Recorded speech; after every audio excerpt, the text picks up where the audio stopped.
Brought to you by the new Pharaoh's Lounge Kickstarter. Ending in 4 lonely days. As we move on to the next showdown game, the Jaguars and the Steelers. We gotta learn how to win these fucking things so we can take them down on the biggest scales. 20 lineups. Top 6 cards in the deck: Travis Etienne, Trevor Lawrence, Christian Kirk, Kenny Pickett, George Pickens, Calvin Ridley. Deontay being the top end. Travis Etienne Jr. rushed 14 times for 53 yards and 2 touchdowns and secured 3 of 5 targets for 24 yards in the Jaguars' win over the Saints on Thursday night. Etienne found the end zone from 2 and 17 yards out in the first and second quarters, respectively, giving him his third consecutive multi-touchdown game. The third-year back did often find running room at a premium against the tough Saints defensive front seven, as he gained just 36 yards on the 13 other carries outside his second scoring scamper. Etienne has been at 55 rushing yards or less in 3 of the last 4 games, but his recent touchdown output has his fantasy stock surging, heading into a Week 8 road matchup against the Steelers on Sunday. Surging. Surging. Trevor Lawrence, listed as questionable for Sunday's game against the Steelers. Lawrence was a limited participant in practice all week while he continues to manage the left knee sprain that he played through in the Jaguars' Week 7 win over the Saints. So far, no reports have suggested that Lawrence's status for the weekend's contest is any danger, but the quarterback won't be officially cleared to play until Jacksonville releases its inactives 90 minutes prior to kickoff. Ugh.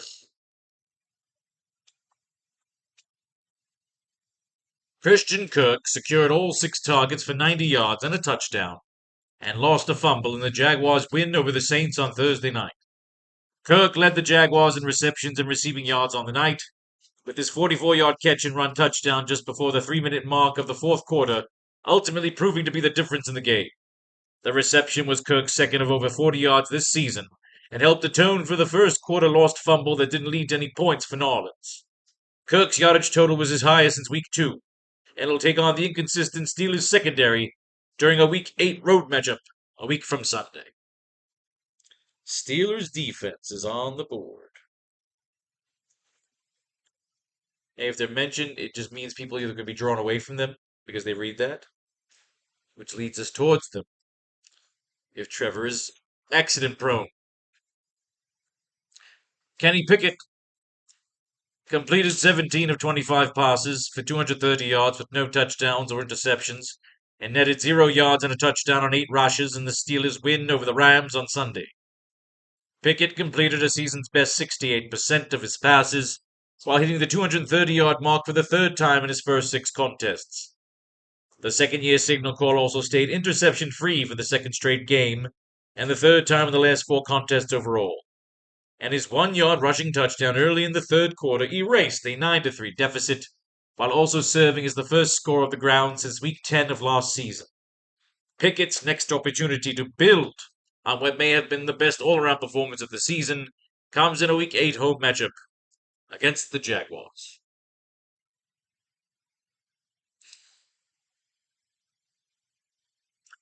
George Pickens secured 5 of 8 targets for 107 yards in the Steelers' win over the Rams on Sunday. Pickens tied for the team lead in receptions and set the pace in receiving yards and targets in the upset road victory. The second-year wideout made several impressive grabs along the way, including a 31-yarder that served as the Steelers' second longest of the day and helped fuel Pittsburgh's second-half surge. Pickens now cleared the 100-yard mark in consecutive games for the first time in his career, giving him plenty of momentum going into a Week 8 home matchup against the Jaguars. Impressive. And I gotta quit smoking weed. This is the paranoia stuff I smoked today. Calvin Ridley rushed once for no gain and secured 1 of 4 targets for 5 yards in the Jaguars' win over the Saints on Thursday night. Ridley's catch and yardage totals were season lows in an utterly forgettable night for the veteran speedster. Ridley opened the season with stellar 8-1-0-1-1 line against the Colts in his first game action since October 2021. But outside of a 7-reception, 122-yard tally in Week 5 against the Bills in London, he's been quiet since. Even with fellow wide receiver Zay Jones missing multiple games, Ridley's inconsistent production but high ceiling makes him a relatively frustrating asset for fantasy managers heading into a Week 8 road matchup against the Steelers. Yeah. I don't think Zay Jones is playing, so I don't think I have to write him down, but yeah, he's out. We don't got to write him down. And there is your top 6 cards. Was Pittsburgh off last week? No, they played how the fuck did Pittsburgh play? The Rams. So if they ain't on here, then they didn't fucking play. But these fuckers played on Thursday, so their news might be expired. But we know their last game was against the Saints. So I'm gonna do some clicking. Little bit of click clack, clickety clickety click clack, clickety clack, click clack. Douche, douche, douche, larouche. Ooh.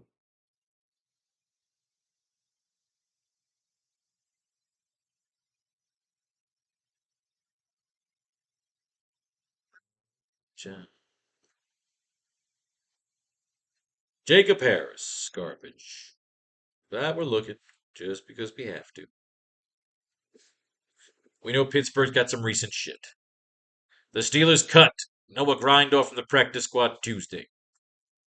Grindorf joined the Steelers practice squad on August 4th after being let go by the Seahawks on August 17th. He wasn't called up to the active roster in his short stint in Pittsburgh, and the undrafted tight end out of North Dakota State will explore his options as he clears waivers. It was useless shit.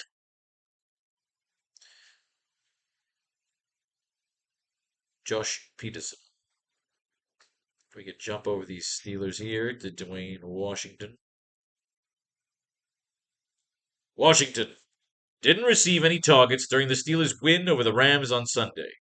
After Pat Fryermuth was placed back on injured reserve ahead of Week 7, it seemed likely that Washington would be in line for an increased workload. However, the rookie played just 53% of Pittsburgh's offensive snaps, while second-year tight end Connor Haywood was on the field for 86%. Washington should continue to see increased playing time while Fryermuth is sidelined, but as Sunday demonstrated, that role may not come with a significant uptick in targets. Connor Haywood is on the board.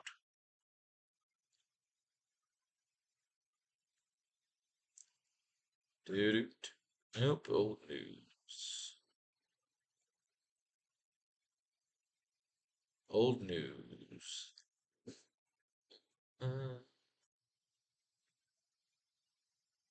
Old news. What we got? What we got? Old fucking news.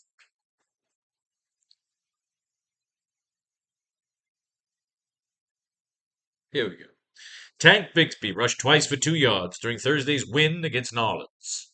The rookie third-round pick played just 8 offensive snaps, but was the Jacksonville running back beside starter Travis Etienne to receive a carry. Bigsby had 10 rushes in the season opener, but has had 13 over the last 6 games, as Etienne continues to dominate the team's backfield touches. Travis Etienne is on the board.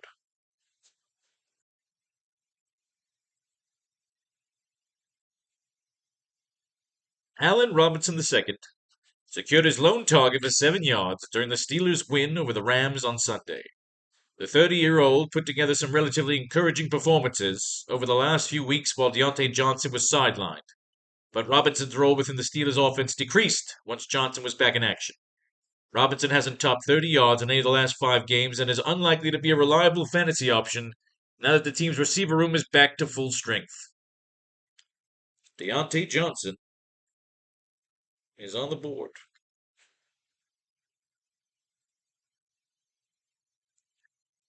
Calvin Austin III rushed once for 1 yard during the Steelers' win over the Rams on Sunday. Austin scored his first career touchdown via long reception against the Raiders in Week 3, but his workload has dropped off over the last few games. He's been targeted just once over the last two matchups and played a season-low 7-snap Sunday with Deontay Johnson back in action. As long as the Steelers' other receivers remain healthy, Austin is unlikely to be a reliable fantasy option. Eesh. That's 2 for Johnson.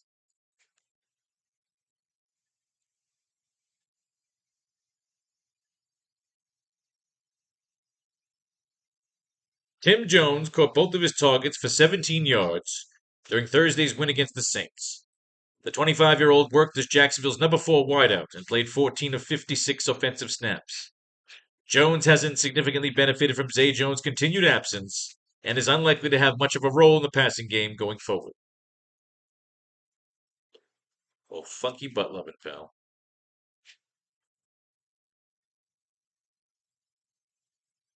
Jamal Agnew caught 4 of 6 targets for 36 yards and rushed once for -1 yard during Thursday's win over the Saints. He also returned 1 punt for 9 yards. The 28-year-old played 51% of Jacksonville's offensive snaps with Zay Jones inactive and finished third on the team in receptions and receiving yards. Agnew has catches in just 3 of 6 games this season, but has 4 receptions in 2 of those 3 contests. Everything revolves around poor Zay Jones, huh? Connor Haywood secured 2 of 3 targets for 23 yards during the Steelers' win over the Rams on Sunday. Fellow tight end Pat Fryermuth was placed on injured reserve ahead of Week 7's matchup, so Hayward continued to have an elevated role in Pittsburgh's offense. It was encouraging to see him on the field for 86% of the offensive snaps, which outpaced rookie Darnell Washington, who played 53% of the snaps. Hayward hasn't yet much of a fantasy relevance this year, but it's been encouraging to see him have his highest snap counts of the season in the Steelers' last 2 games. Darnell Washington is on the board.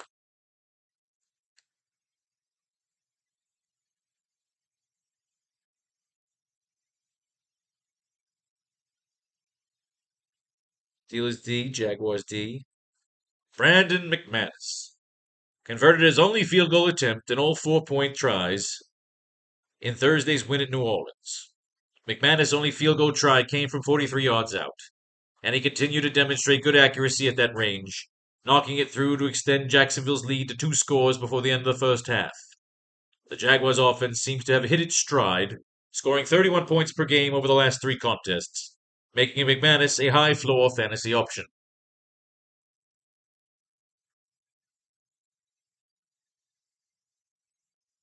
Boswell. Chris Boswell converted his lone field goal attempt while making all 3 of his extra point tries during the Steelers' win over the Rams on Sunday. Boswell struggled with his accuracy during the 2022 campaign, but has gotten off to a strong start in 2023, making all 11 of his field goal attempts while converting all 8 of his extra point tries over the Steelers' first 6 games. He also made his 4th field goal attempt at least 50 yards during Sunday's Week 7 win. The 32-year-old's overall fantasy value has depended on the success of the Steelers' offense, but he's been reliable when called upon early in the year.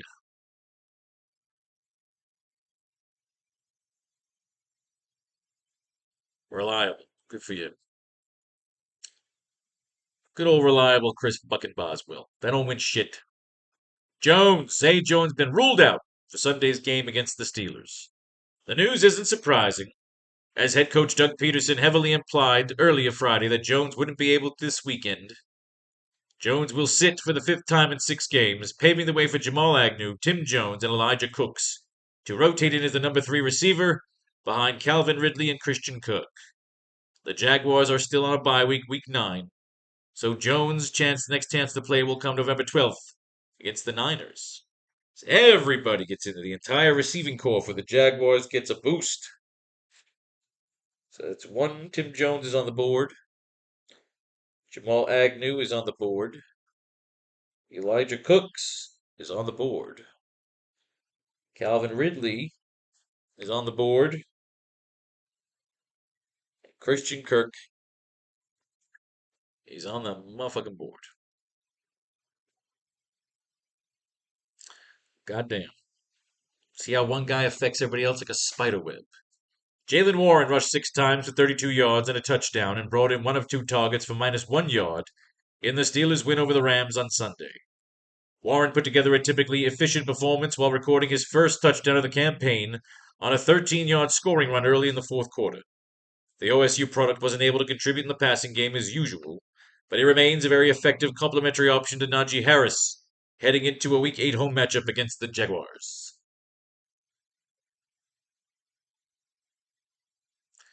The Jaguars. Najee Harris, huh? Najee Harris is on the board. CJ Beathard, this prick. That almost started a game. Guess it's kind of like being the vice president. You think you're in there, and the president turns out his health is okay.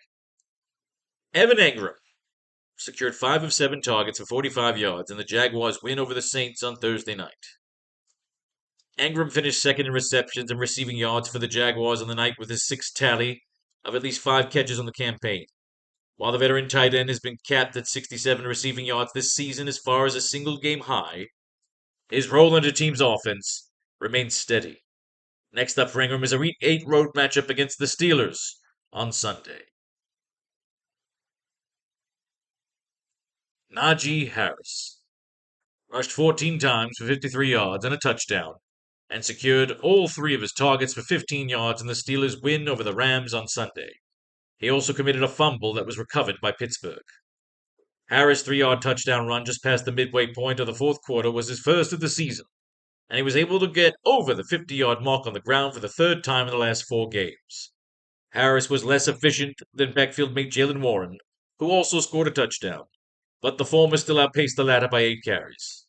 Consequently, Harris appears to remain in firm possession of the lead back role heading into a Week 8 home matchup against the Jaguars. Jaylen Warren is on the board. And finally, Deontay Johnson doesn't carry an injury designation into Sunday's game against the Jaguars after practicing fully Friday. Johnson missed practice Thursday, but the wideout noted Friday that his absence a day earlier was maintenance related. In his return from injured reserve to the Steelers' Week 7 win over the Rams, Johnson logged 39 of 59 snaps on offense and finished with 5 catches for 79 yards on 6 targets. With his availability confirmed for Week 8, Johnson could see a slight uptick in snaps while remaining a key target for quarterback Kenny Pickett, along fellow wideouts George Pickens and Allen Robinson. So look who gets a mention. Kenny Pickett is on the board. George Pickens is on the board. Allen Robinson is on the board. Ain't that a giant bag of dicks, huh? All right. Let's get on over to the fucking chemistry lab here.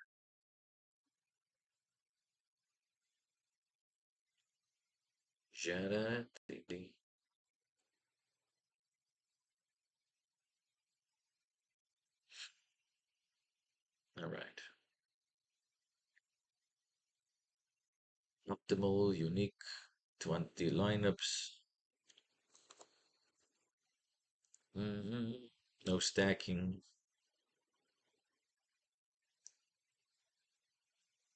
Shadadoo. 1%, 99%. All right, what do we got here? Besides dry mouth.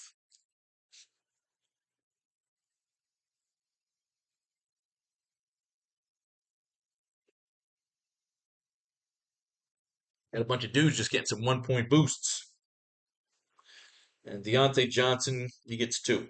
Everybody else is just 1. This is kind of a low-end game with a perfect chance to win some cash. You gotta learn how to win cash across all platforms, which is what we're trying to do here. So 17 on Etienne. Who's that behind Etienne?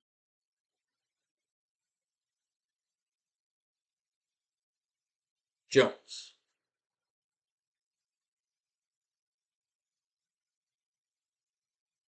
Yeah, that was it. Tim Jones. Do.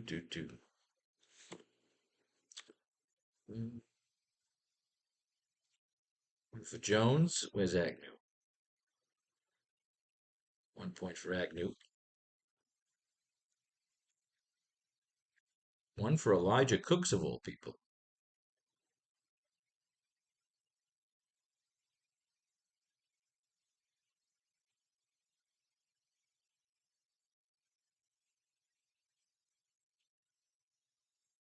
Elijah Cooks, flex.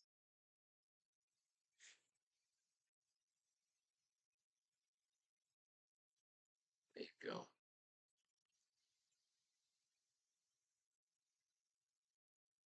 1 for Ridley, 1 for Cooks. Kirk.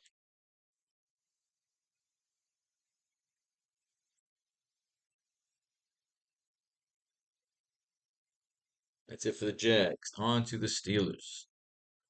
Steelers D gets a 1 point boost.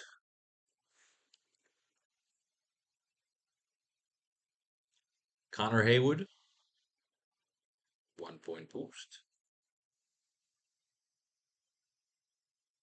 Deontay Johnson, 2 point boost.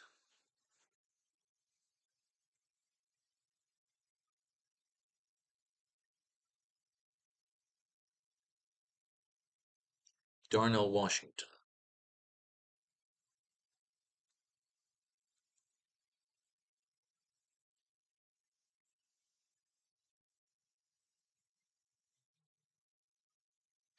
Najee Harris. Yeah, when this guy was the second coming. How quickly they become has-beens. Jalen Warren.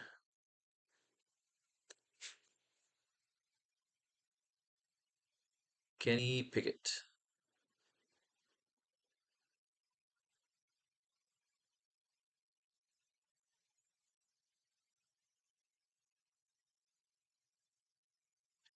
George Pickens.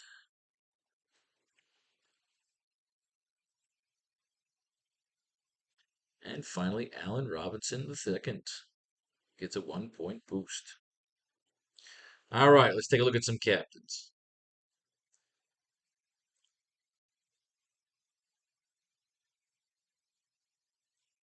Captain's pool, of course, we want at least 1 in each lineup for our 20 lineups. Otherwise, we want chaos. No captain here. No, no, no, no. Defense is captain. These particular games, I can see it. Not the kickers, though, but Boswell, no, not Warren. Ingram, Harris. You really see Harris? I mean, he could fucking break loose. Etienne, definitely. Lawrence, Kirk, Pickett, Pickens, Ridley, Johnson, Harris, Ingram, Jaguar. Yeah, do it. Fuck it. Let's get over to the flex. Who do we not want in any lineups? Cook stays. Washington. Fuck this guy. Fuck Faro. Fuck him. Fuck him. Fuck him. Fuck Austin. Keep Jones, Agnew, Haywood, Steelers. Everybody else gets to stay. Let's do it. Make me 20 fucking magical lineups, you cocksucker. See how it lays out here.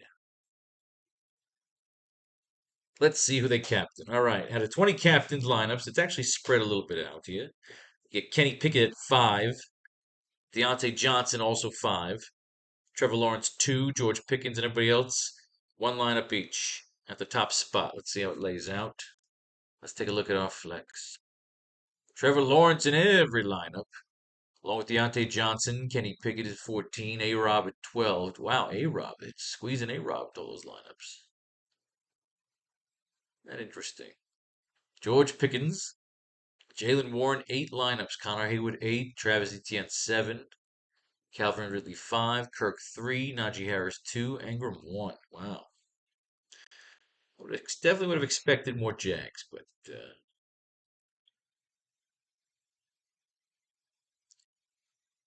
if we keep playing my favorite, that's how I keep fucking losing, so.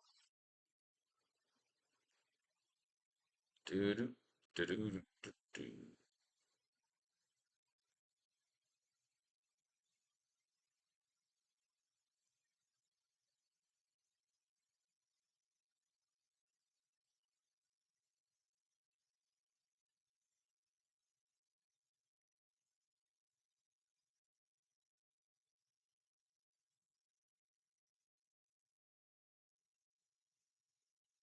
Probably is one of the lineup they made for me.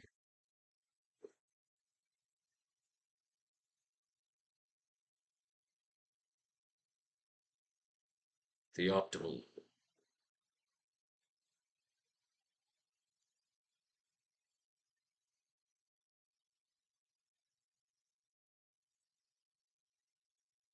Mullen and Ferguson. Two fucking Cowboys. I don't know. I'd rather come down on Pacheco. I mean, I like Hurts. Fuck this. I'm changing this around.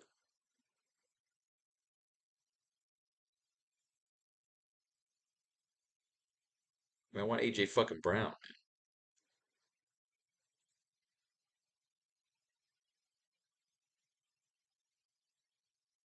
We'll see. I don't like Ferguson. I'd rather get Goddard and Brown, man. Just have fucking Hurts going off. Yeah, fuck that shit. Let's go. Be Goddard over here.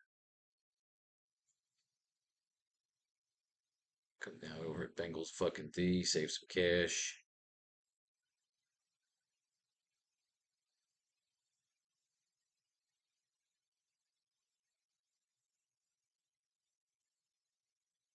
Brees, we'll keep Brees.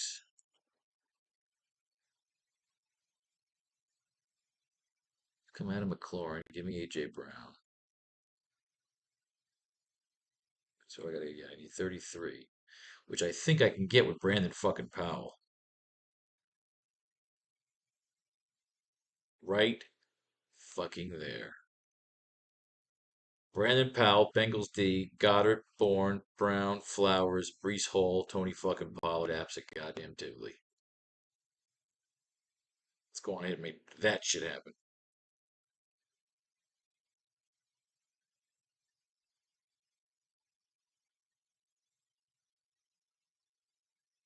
Oh shit, that's also gonna be in that. Fuck it, let it be in then. Let it be in the mini max. If it wins the mini max, then it's the shit. All right.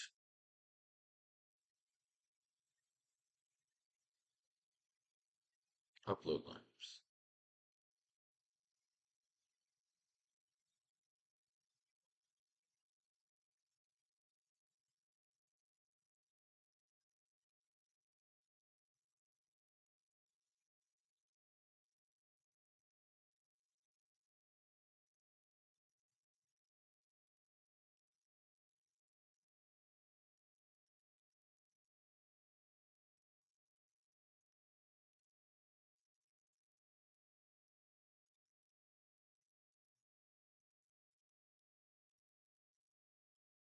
All right, kids.